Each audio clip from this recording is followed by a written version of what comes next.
तो हार के जीतने वालों को बाजीगर कहते हैं। शाहरुख खान का जो डायलॉग है ना, वो डायलॉग आज কলকাতা নাইট রাইডার্স একদম ফিল করিয়ে দিয়েছে। কলকাতা নাইট রাইডার্স টপ ফোরে যাওয়ার জন্য একদম তৈরি হয়ে গেছে। মুম্বাইকে হারিয়ে কলকাতা নাইট রাইডার্স টপ ফোরে একবারে এন্ট্রি নিয়ে নিয়েছে, পাই চলে এসেছে টপ ফোরের রাস্তায়।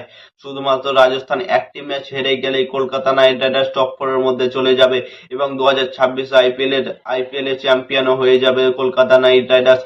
কলকাতা নাইট রাইডার্স কি দুর্ধর্ষ মেজাজে খেলছে, প্রত্যেকটা ব্যাটিং লাইন আপ এবং বোলিং লাইন আপে তো আগুন জ্বলছে। কলকাতার বলার এসেছিল সৌরভ দুবে, সে খুব সুন্দর বল করেছিল। লাস্ট ওভারে শুধু একটু এক্সপেন্সিভ হয়ে গেছিল, না হলে প্রথম তিনটে যে ওভারে বল করেছিল এবং যে উইকেট নিয়েছে কিছু বলার নেই। এবং তোমাদের সেই 25 কোটি টাকার প্লেয়ার, সবাই তো বলছিল যে 25 কোটি নিয়ে বেকার প্লেয়ার কিনেছে, দেখিয়ে দিল না 25 কোটিতে কি করতে পারে। ব্যাট হাতে না করতে পারেনি তো কি হয়েছে, বল হাতে কত সুন্দর দুটো উইকেট নিয়েছে প্রথম ওভারে। মানে ভাবো, পুরো মুম্বাই টিমকে একবারে প্রথম পাওয়ার প্লের মধ্যে পুরো শেষ করে দিয়েছে, ফিনিশ করে দিয়েছে।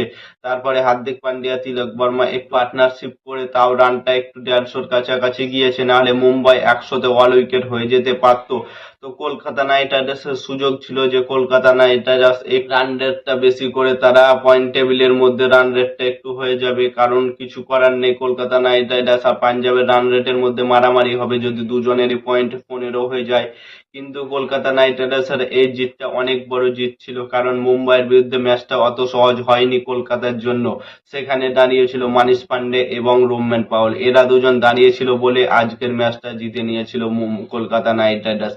নাহলে ভাবো, সেই মুম্বাইয়ের বোলিং লাইন আপের বিরুদ্ধে দীপক চাহার কত আগুন ঝরা বল করছে, করমিন বস করছে এবং বুমরা করছে, জাসপ্রীত বুমরা করছে। মানে ভাবো কত দুর্ধর্ষ মেজাজে বল করছিল। সেইখান থেকে মানুষ পান্ডের একটা 46 রানের একটা দুর্ধর্ষ মেজাজের ইনিংস চলে আসে।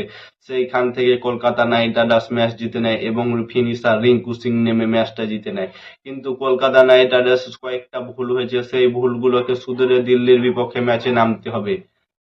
যেমন লাস্ট ওভারে সুনীল নারায়ণকে ঠিকঠাক ভাবে ইউজ করেছে, বরুণ চক্রবর্তীকে ইউজ করেছে, কিন্তু অনুকূল রয় আজকের ম্যাচে খুব সুন্দর বল করেছিল প্রথম ওভার। পাওয়ার প্লের মধ্যে অনুকূল রয়কে আর 2-1 ওভার বল দেওয়া উচিত ছিল, তাহলে শেষ ওভারে অতটা রান যেত না।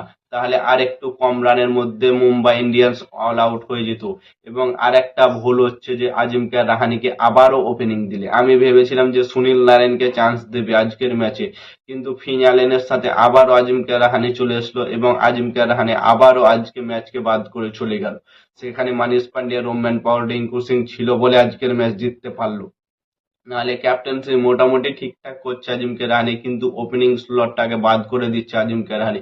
আজিমকে রাহানে ওপেনিং এ নামলে হবে না, সে ওপেনিং এ দুর্দার সময় যায় যে করতে পারছে না।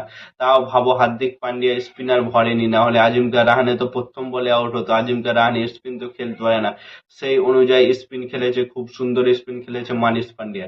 ফিন অ্যালেন আজকে দুর্ভাগ্যবশত আউট হয়ে যায়। ফিন অ্যালেনও একটা ঝোড়ো ইনিংস শুরু করতে চেয়েছিল, কিন্তু ফিন অ্যালেন আউট হয়ে যায়। তো কলকাতা নাইট রাইডার্স কি টপ 4 এর মধ্যে কোয়ালিফাই করতে পারবে? কমেন্ট করে জানাও। আর নতুন কোনো আইপিএল ভিডিও দেখতে হলে চ্যানেলটাকে সাবস্ক্রাইব এবং ফলো করে দাও। ততক্ষণের জন্য টাটা, বাই বাই, জয় হিন্দ।